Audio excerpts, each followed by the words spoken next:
manusia Kristen, di situ banyak kemaksiatan terjadi. Mari kita buktikan. Contohnya waktu saya masih hidup sebagai pendeta. Di Sangir, tempat kelahiran saya, kampung halaman saya, pendeta-pendeta itu tidak berani naik mimbar kalau tidak minum cap tikus. Harus tahu itu cap tikus, supaya wawasan kita di dalam budaya Indonesia ini kuat, ya. Kita akan memahami minuman-minuman keras yang ada di negara kita. Bagus. Karena memang Belanda meninggalkan Kristen, supaya umat manusia ini semua rusak di Indonesia. Cap tikus itu adalah enau, kemudian dia dimasak, ya. Uapnya itu disaring, dan itulah jadi cap tikus. Makanya kalau orang Manado minum itu, langsung jadi tikus, masuk got. Alias mabuk, ya. Nah, pendeta terbiasa dengan hal ini. Pendeta terbiasa dengan hal ini.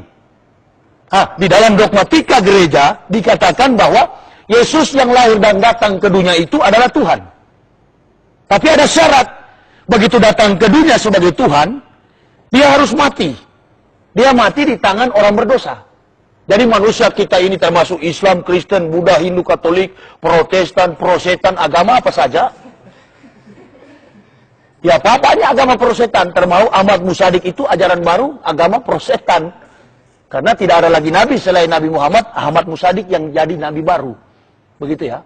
Nah, ketika Yesus itu datang, dianggap oleh Paulus dia adalah Tuhan. Karena ada 3 hal yang membuat Paulus termotivasi untuk menjadikan Yesus Tuhan. Yang pertama, Paulus menganggap kehadiran Yesus tanpa ayah adalah merupakan peristiwa spektakuler yang sangat ajaib, yang tidak mungkin dilakukan kalau bukan Allah sendiri yang melakukan hal itu, maka terjadi. Jadi Paulus bermatematika, Paulus berasumsi, mengatakan bahwa, barangkali inilah Tuhan, karena sudah tidak ada nabi lagi yang akan muncul. Paulus lupa bahwa akan ada nabi yang nanti akan muncul setelah kemunculan Isa, dan setelah dimuliakannya Isa, baru nanti akan datang 576 tahun kemudian. Yang kita yakini bersama, itulah Nabi Muhammad. Nah, oleh karena itu, Yesus datang ke dunia, ada syarat. Menurut Paulus, bahwa kita ini katanya semua sudah terkungkung di dalam dosa. Dan tidak bakal terlepas dosa itu, kalau Tuhan tidak mati dulu. Nah, ini konsep orang sinting. Makanya surat-surat Paulus itu satu dengan yang lain saling bertentangan. Dan tidak ada sesuatu yang rasional yang mampu dipertanggungjawabkan sebagai landasan iman ketika kita mengacu dari aksiologi tadi. Artinya, dari sisi teori logika, Paulus sudah keliru menafsirkan tentang ketuhanan Isa. Jika dasar kekuatan teologi dan filosofis Paulus hanya berdasarkan peristiwa kehadiran Isa secara ajaib atau spektakuler. Masih ada yang lebih ajaib daripada kehadiran Nabi Isa, yakni Nabi Adam, tanpa ayah atau ibu. Ini Paulus lupa. Paulus lupa, maka orang Kristen pun turut menjadi pelupa.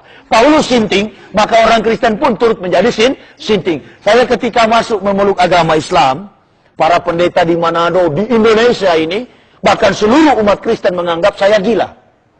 Tidak gila saya. Saya bisa buktikan bahwa saya tidak gila. Mari saya baca dari kitab 1 Raja-Raja pasal 4. Ini saya tidak gila. Nggak, kita harus mengikuti permainan pikiran Alkitab. Jangan kita memeluk agama Islam dan mengatakan, karena saya baca Al-Quran. Saya anggap manusia yang bilang dari Kristen dan bilang dia baca Al-Quran sehingga masuk Islam, saya yakin bahwa itu hanya bohong. Karena manusia-manusia Kristen itu kuat mempertahankan dogma ketuhanan Yesus Kristus. Saya tidak suka ada orang masuk Islam dengan cara-cara yang munafik, yang akhirnya berujung pada ketidakmampuan mempertanggungjawabkan eksistensi kebenaran Islam. Nah, mari saya buktikan bahwa memang saya tidak gila bersama-sama dengan istriku yang tercinta dan anak-anakku. Ini di sini di tangan saya.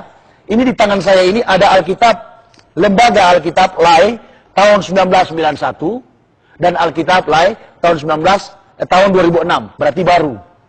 Ya. Tapi sama, Alkitab tahun 1991 masih berlaku di 2008 sekarang. Bisa dibawa ke gereja. Sama dengan isinya Pak Pendeta. Namun anehnya, begini. Di dalam kitab 1 Raja-Raja 4 ayat 26, begini Alkitab tahun 91 bilang. Alkitab tahun 91 bilang. Lagi pula Salomo mempunyai kuda, 4.000 kandang, untuk kereta-keretanya, dan 12.000 orang berkuda. Garis bawahi, di Alkitab tahun 1991, Salomo punya kandang 4.000. Nah, sekarang Alkitab 2006. Alkitab 2006, ayat yang sama, 1 Raja-Raja 4 ayat 26, demikian bunyi firman firman Tuhan. Lagi pula Salomo mempunyai kuda 40.000 kandang untuk kereta-keretanya dan 12.000 orang berkuda. Jadi Alkitab tahun 91 4.000, Alkitab tahun 2006 jumlahnya 40.000. Kalau nggak percaya nanti sebentar baca. Dan saya harap apa yang saya percakapkan pada sore ini, dialog kita ini, kiranya kaset ini akan menjadi milik juga saudara-saudaraku yang Kristen. Saya harap, maka biarlah kaset ini akan menjadi berkah dan petunjuk hidayah Allah. Saya siap menerima risiko apapun, tapi yakinlah bahwa tidak ada risiko. Sebab saya dikenal oleh gereja tidak pernah membuat pelanggaran ini dan itu. Dan pun saya keluar dari agama Kristen, memeluk agama Islam, pamit kepada ketua sinode, dan beliau sempat pingsan. Karena beliau takut jangan raja-raja ini saya buka. Salah satu dari ke-18.000 data-data kepalsuan yang saya dapati. Sebenarnya saya tadi mau bawa tuh 363 wajah Yesus yang saya temukan, tapi saya cuma takut, waduh, ini bisa bahaya ya. Ini bisa membuat orang nanti akan memeluk agama Islam. Yang saya takut, Islam ini kan mahal. Nanti kalau yang tumpul memeluk agama Islam percuma. Di dalam kita juga kaum muslimin wa muslimat banyak yang tidak kafah, ditambah lagi dengan ex kafir yang malas.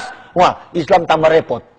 Jadi biar aja lah. Memang orang yang memeluk agama Islam itu hanya orang-orang yang cerdas. Sebaliknya, yang memeluk agama Kristen dari Islam murtad, itu hanya 2 problem. Kalau bukan Indomie 1 dus, beras 1 liter. Makanya gereja gampang sekali mengislamkan orang-orang Islam yang tidak taat pada Al-Quran.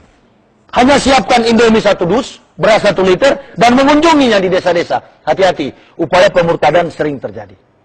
Makanya di kesempatan ini, selaku mantan kafir, saya harus membuktikan dasar-dasar kebenaran yang tentunya ada di dalam Bible ini. Nah, kedua, saya akan memberitahukan apa yang memotivasi saya. Ketika saya pendeta, coba tanyakan pendeta-pendeta di luar. Ada 4 golongan aliran, sebenarnya 5. Saya sebenarnya 6. Saya sebut 4 saja. Karena 4 ini paling banyak pemeluk agamanya. Ada 4 organisasi aliran gereja. Ada pertama-tama Katolik. Yang kedua Protestan. Yang ketiga Anabaptis atau Pantekosta.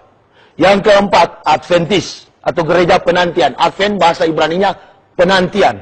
Jadi dia belum percaya kalau Yesus sudah datang. Dia masih menanti. Advent, hari penantian, hari ke-7. Nah, anehnya, saya bisa buktikan. Yang saya katakan tadi, bahwa gereja-gereja ini menuduh saya tadi katanya gila. Istri saya gila, anak-anak saya gila, apalagi saya. Di atas gila, sinting. Nah, ketika saya mendengar itu, saya klarifikasi dan saya katakan, bukan saya gila. Justru saya dulu percaya kitab orang yang kelewat pintar alias sinting. Ini kitab orang sinting. Anggaplah tahun 91 Tuhan yang berfirman. Tapi 2006 sudah hantu. Karena jumlahnya sudah berbeda. Dan dalam sistematika sains, ilmu pengetahuan, teori salah, praktek tidak mungkin benar. Kira-kira begitu nggak? Nah, inilah sisi rasio. Kita memandang Kristen dari logika. Kita melihat Kristen mengukur standarisasi dan sampai kepada tingkat akurator daripada kekuatan Kristen sampai di mana. Ternyata Kristen dari sisi logika, agamanya sudah menyesatkan. Maka saya tidak tepat kalau dikatakan gila. Justru masuk Islam baru sembuh dari gila. Kira-kira itu yang saya harus akui. Maka saya pernah membuat pernyataan, lebih baik saya dituduh gila daripada hidup dalam kesesatan. Karena orang gila belum tentu sesat. Tapi orang sesat lebih daripada sinting. Sebabnya saya biar saja difitnah gila. Tidak jadi masalah. No problem. Yang penting saya hidup di dalam ketenangan. Nah, yang kedua, saya membuktikan dasar-dasar secara etika. Saudara boleh tanya, pendeta, pastor. Jangankan pastor dengan pendeta. Pendeta dengan pendeta. Itu tidak pernah hidup rukun.